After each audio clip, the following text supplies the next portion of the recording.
Caleb McCrae spotted the shape first, far off in the pale grass, too big to be a deer and too still to be alive. When he rode closer, the desert light showed a woman, broad-shouldered and dust-covered, pinned to the earth by ropes. Both ankles were tied to stakes, and the cord sang in the wind like a dry fiddle string. Her breath came hard, and her hands flexed slow like a fighter waking up in a bad dream. Caleb stopped his horse, and he kept his palms open, because a frightened soul reads hands before words.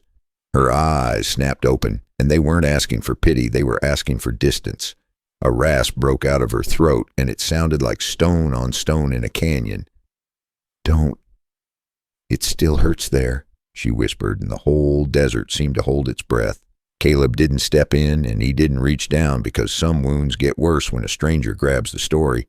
He set his knife in the grass, and he turned his back to her like a man standing watch at a grave. Before we go on, if you want more old Western stories like this, please subscribe. It helps this old campfire keep burning. What kind of West do you miss most, the hard law towns or the lonely ranch roads? He listened to rope scrape skin, and he listened to pride choke you back, and he groaned. The wind carried dry grass and old blood, and Caleb kept his eyes on the far line where the sky shimmered. After a minute, he placed a canteen down, then a clean folded cloth, and he walked 3 steps farther away. Time passed the way it does out here, slow and honest, and finally metal tapped dirt the knife had been taken. He heard careful sawing, and he heard one stake give, then the other, like posts coming loose from a bad fence. When she fell forward, she didn't collapse as a weakling. She dropped as a woman, released from holding herself up. Only when she cleared her throat, on purpose, Caleb turned a little, and he saw her sitting tall despite the dust.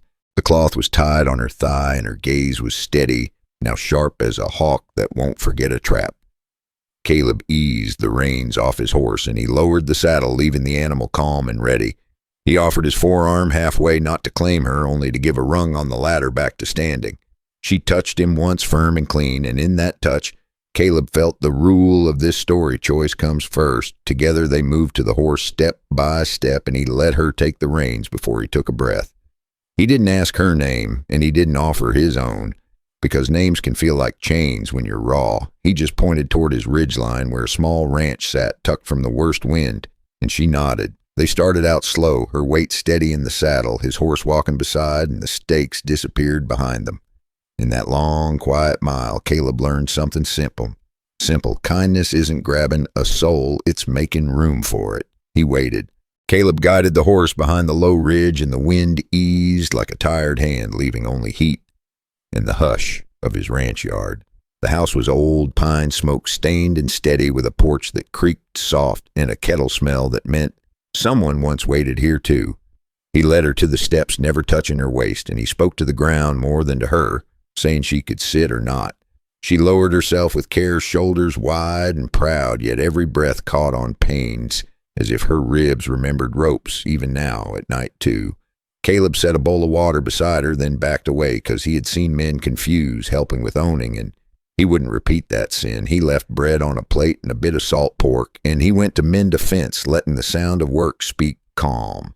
For 2 days, she ate little watching corners and shadows, sleeping upright against the wall, as if lying down might let the world step on her. At dawn, Caleb moved slow coffee in one hand, and he talked to his horses on purpose so she could hear a voice that asked nothing. He kept his rifle on the rack, not on his knee, and he made sure she saw it, because fear grows when weapons become arguments fast. When she limped to the pump, he didn't offer an arm. He only slowed his own steps nearby, ready if she reached, ready if she didn't. Once a gust slapped the door open, and she flinched hard, and Caleb simply closed it. Gentle, saying wind was loud, but it wasn't law today.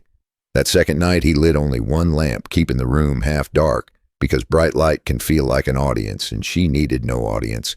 Caleb slept on the porch bench, blanket pulled to his chin. Not to play hero, but to give her the inside space without question each night. In the mornings, he wrote figures in a small ledger feed, and nails and miles, and she watched his pencil, learning his patience by inches alone. He never asked who hurt her, and he never asked where she came from, because questions can be a rope too, even when spoken softly first. On the third afternoon, the sun mellowed, and she finally took a full meal, chewing, slow eyes still scanning but no longer looking for a strike. She washed her face at the basin, and the water ran brown, then clear, and Caleb heard a small sigh like a gate unlatched at last. Later, she tested the yard, pacing the fence line, touching posts, reading the land, and Caleb understood she wasn't resting. She was measuring safety for herself. He showed her the spring box and the root cellar, speaking, and when he finished, he stepped back, letting her decide what was hers to use. That evening, coyotes yipped beyond the ridge, and she reached for the knife he had left, then paused, and Caleb saw her choose calm instead, quietly. He nodded once, not smiling big, because big smiles can feel like demands, and he kept stirring the beans, letting the pot do the talking again.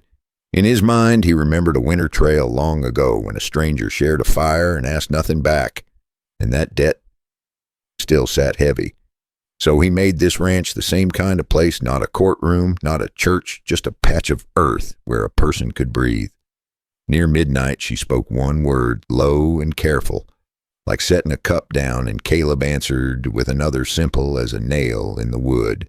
The silence that followed wasn't empty anymore. It was a roof, and under it the giant Apache woman began to believe her body belonged to her. On the third evening, the heat finally let go, and the shadows got longer around the porch. Caleb sat by the stove, stirring beans slow, and he kept his eyes on the pot. He'd learned long ago a woman tells the truth faster when nobody stares at her. The big woman sat against the wall, spine straight, hands resting open on her knees.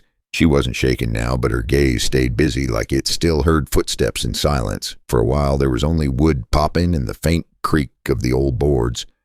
Then she spoke, and her voice came out low, like a drum heard through thick earth. "You didn't ask my name," she said. And Caleb nodded once, still not looking at her. He answered soft, "Names can wait. Breath can't." That got a small pause from her. Not a smile, more like a door unlatched halfway. She stared out past the yard, and she began to lay her story down piece by piece.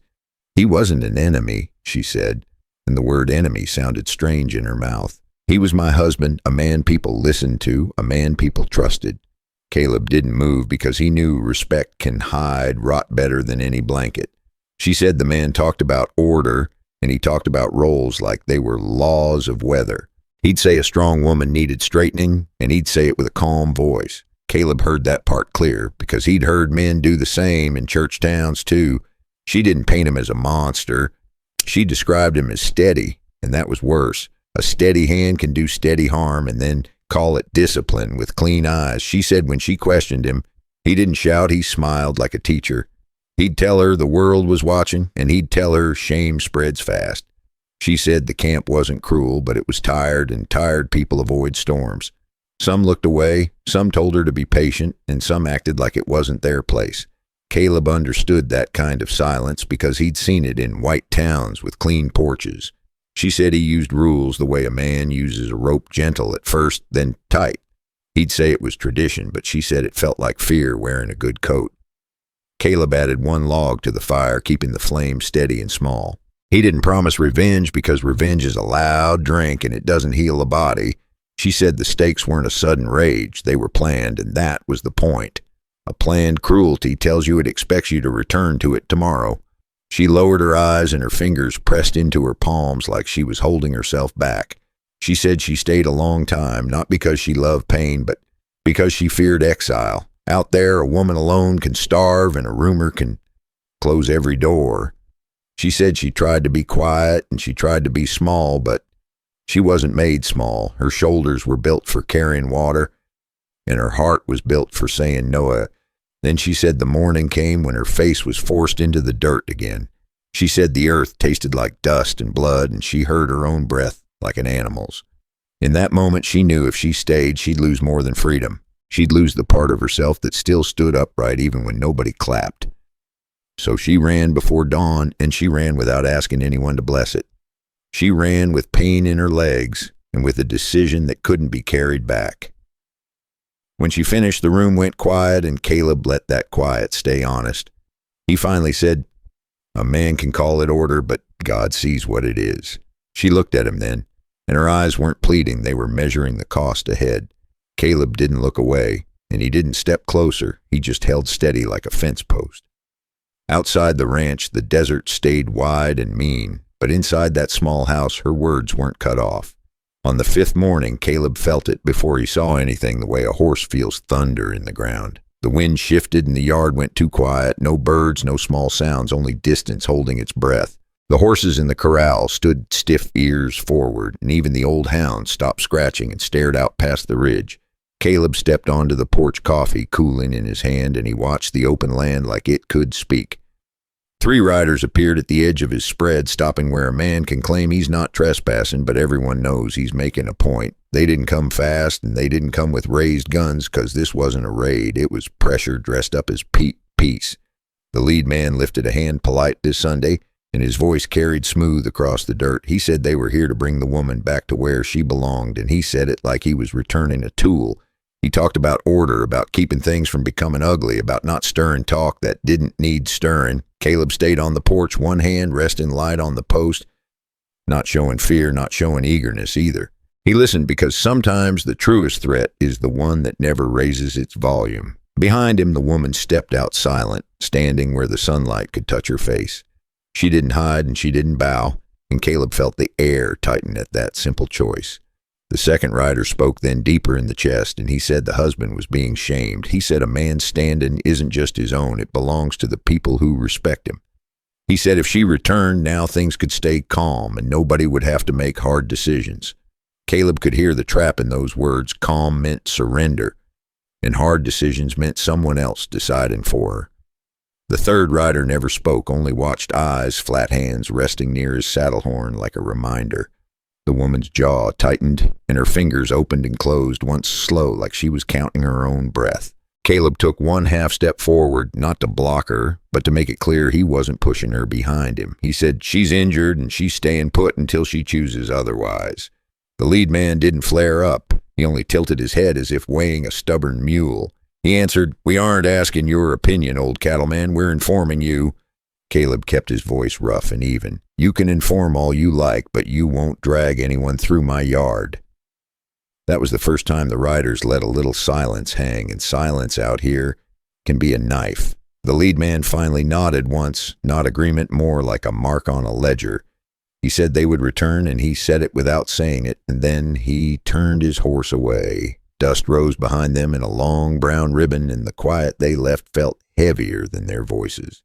When the last hoofbeat faded, the woman asked one question, low and steady. What if they come back? Caleb looked at the fresh prints cutting his yard like a scar, and he didn't lie to her. I can't fight an entire people, he said, but I won't hand you over to anyone. She nodded once, and that nod wasn't gratitude, it was recognition that the line had been crossed.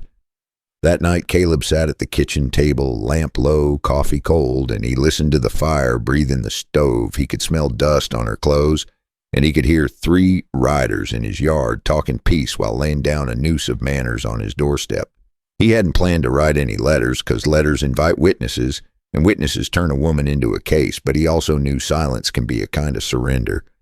So he opened his old tin box, found paper, and set his pen beside it with a steady hand now. Years back on a winter trail, Caleb had been half frozen, horse limping, fingers numb, when a stranger found him near a cottonwood and shared a blanket, a bite of jerky, and a cup of coffee, then rode on before dawn, asking nothing, leaving only warmth and shame behind him.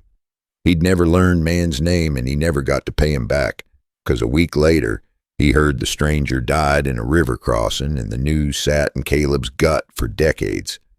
So tonight he figured the debt was due, and it didn't belong to him alone.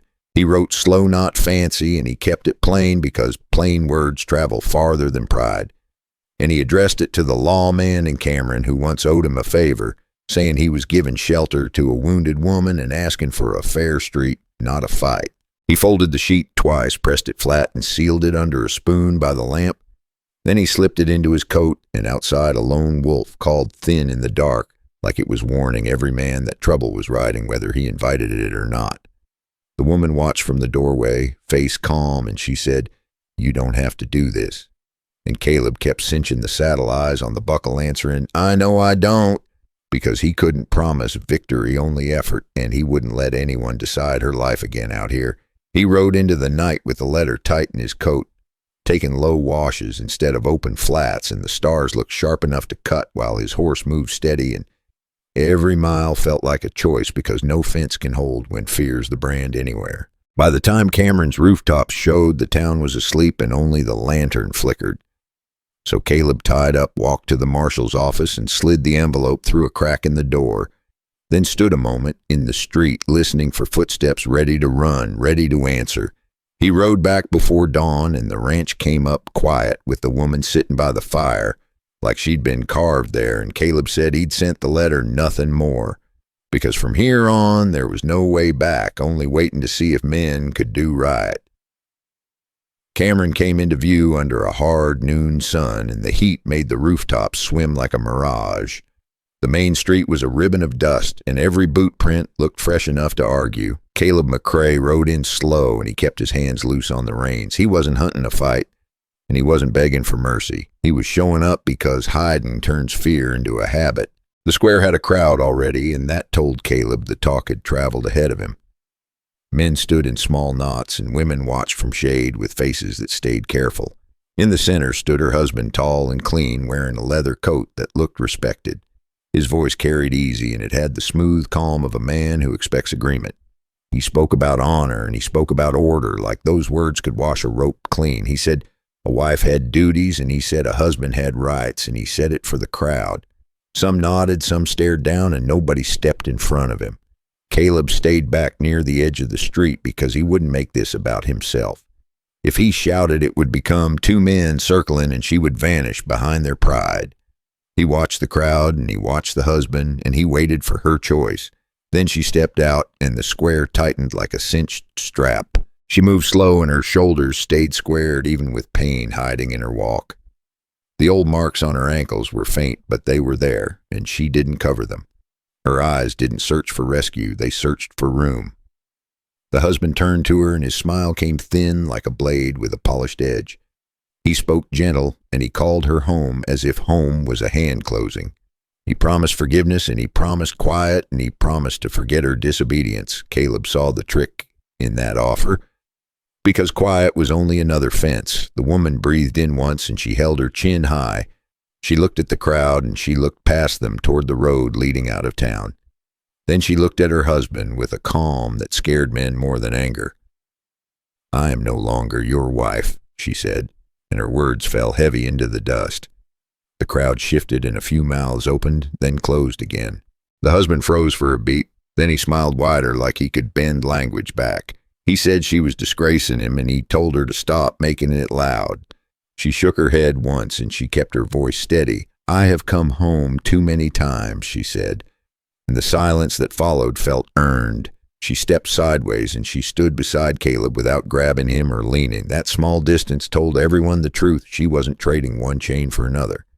Caleb didn't touch her, and he didn't speak for her because this was her ground to stand on. The husband took a step forward, and his calm began to crack at the edges.